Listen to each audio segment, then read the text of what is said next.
Hello everyone. So I finally got a car from Atlas, and this is a pretty good little deal, little sale. Let's take a little gander at it. It's an ATS SF. It's a pretty nice little offset two-bay car. These type of cars are used up in the region that I'm modeling after. If you go up to the Upper Peninsula, and you'll even see them in Upper Wisconsin. And so yeah, that's the little car that I picked up.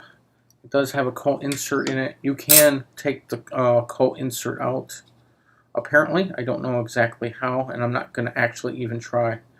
So it's just a little Atlas car. I got a couple Atlas cars that I've collected over the years. I've had a number of Atlas cars and trains since the 1990s for N-scale. And I like them. I like the Atlas ones. I got this for $10. So not a bad car for 10 bucks. And yeah, gotta say I like it. It was on sale, so I think the normal price is almost close to 20 or 17 or something. But yeah, so that's it. They call it the N-scale Masterline Freight Car by Atlas. Hey everyone, so I bought an AutoScenes for N-scale a couple weeks ago, quite a few weeks ago actually now. And the thing came damaged. It's the Lumpy's tow truck, and so the reason why I'm doing this video, because it did come damaged. I want to show you what was damaged on it. It's missing the wheels. It is the Woodland Scenics AutoScene, and this is one I wanted for a long time. It's called Lumpy's Coal Company. I really want the truck, but it does come with a figure and some other little pieces that I can't even figure out what exactly they are. Things are just added bonus. It does come with a little guy with a shovel, and then it looks like the other little stuff has to be like hatches and whatnot. Let's kind of take a look. So you can see the fella's got he's on this side. He's got a shovel, and then it looks like the rest of the stuff is related to the truck. Little parts for the truck and whatnot. I actually want to add this coal truck over by my coal distribution company that also does the oil. And it was still up there for a vehicle. It's probably the most expensive vehicle I got, even with the $14 off. But the level of detail on this particular vehicle, and considering I do have a coal distribution / fuel distribution area, it's very small, you know, it's in that corner. I want to bring up the level of detail, and this truck right here does just that. Gotta say, it is fantastic. Actually, my coal company is not going to be called Lumpy. I have a different name for it, and it's going to be the Coal and Fuel. And I have quite a few things now to finish off my coal and fuel area scene. Pretty much ready to go. So that scene will be basically coming alive really shortly.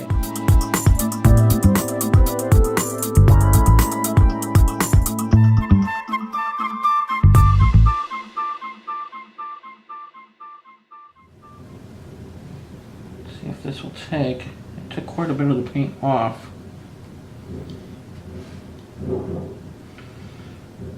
Okay, I think I'm going to try to take off more paint here to try to dry brush it. I don't want to get any on the surface. Just want to get it on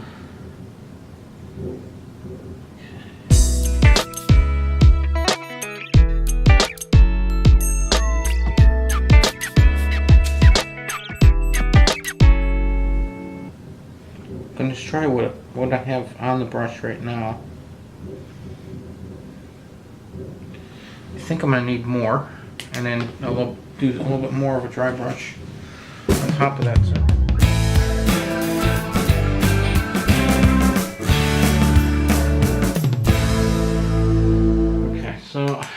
we go. That's what I'm looking at.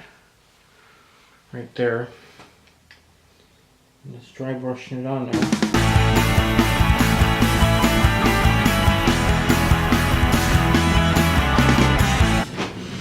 And so there is a waterfall section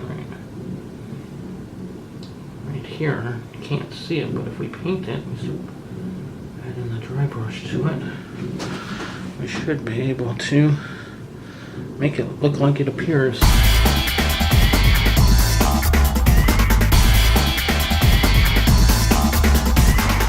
Okay, I'm holding the tripod, so hopefully it's pretty steady, but you can see there's some white in there, not too much.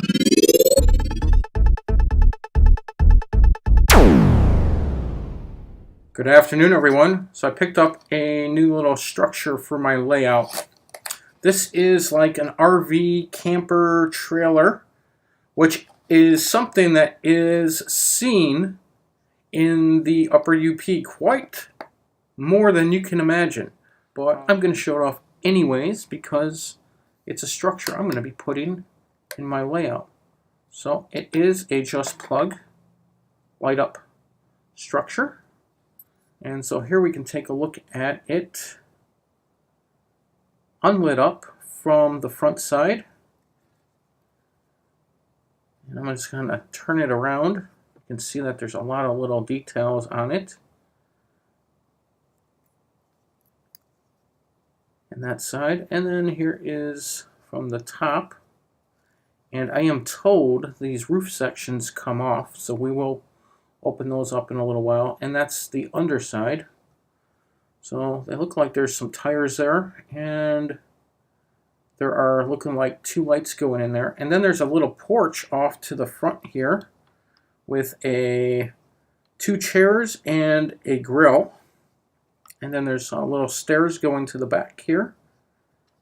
And then there are some little details also on the front there, look like plants. So I did plug this into one of my hubs.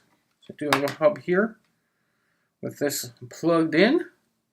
And you can see it is lit up. Now, I don't know where my hub, okay, so this here is full blast.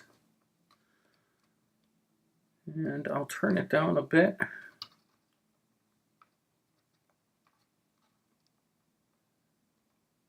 So you can kind of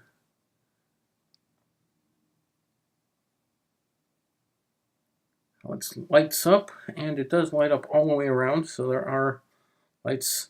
Now one room seems to be a little lighter than the other. Well, let me tell you, the interior is not much of anything. We'll look in there. I'm going to dim the light a little bit. So the front section, which is here, just has a printed thing only on this side. It's only like literally from the back to this side here. And then this other side here where it has the, where it's really bright in the back, it has nothing there. It's just gray inside. It's not even black. And so, and then it has a couple little window type things, some diffusing film over it, but it doesn't have a tint film or anything. So the reason why it's brighter in one area than the other is because the front side, the light is going down and it's kind of reflecting into the printed thing. And then the other one over here, it's lighting from the bottom. And it's just kind of reflecting all over on this silver sort of mirror. So it's making the back brighter.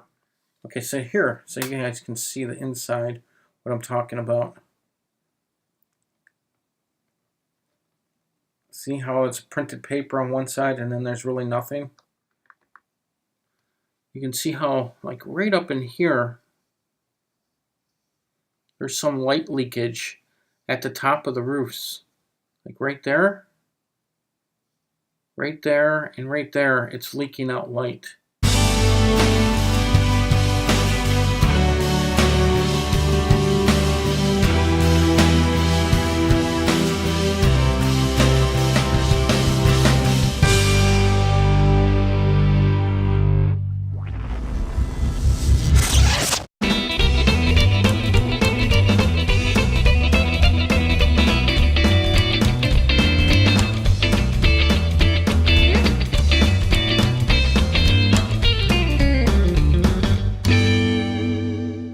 Good morning, everyone.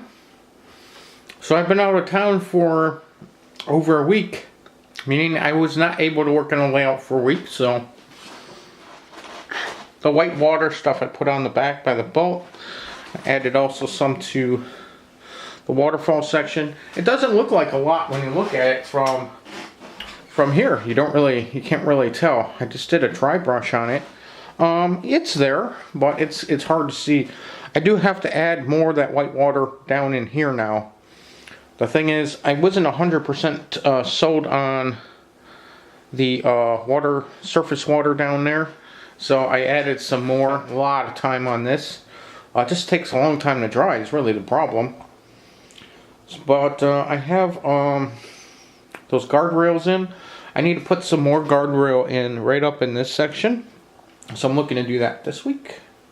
I would like to finish off this dirt area up here. I was contemplating going with the mud, but I think I'm just going to do dirt. And then I'm going to finish off the park here. I'm going to extend the beach a little bit because when the water came up, it went a little over the beach area. So I want to extend it up here, and then I'm going to put the... Oops, we got a little boat here. So let's put that in the street. I'm going to put grass and stuff in here. And that's where I'm going to be putting the new little trailer I got. I know I originally told you I was going to put train depot there, but that's actually going to go in that missing space. So here's the trailer. I have to drill a hole for the light, but I'm going to put it roughly here.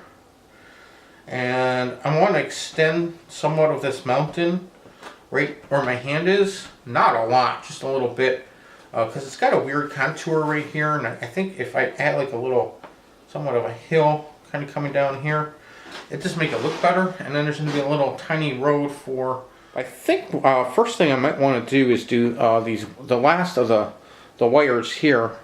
And I do have 3 or 4 street lights yet to put in for this area. That pond though obviously needs a thing of water, and I still have quite a bit of water in this one container here that should fit in that pond. I would say I have a third of the bottle left. So that should be fine to do that. I still have to paint that surface there. So I'm going to look at maybe doing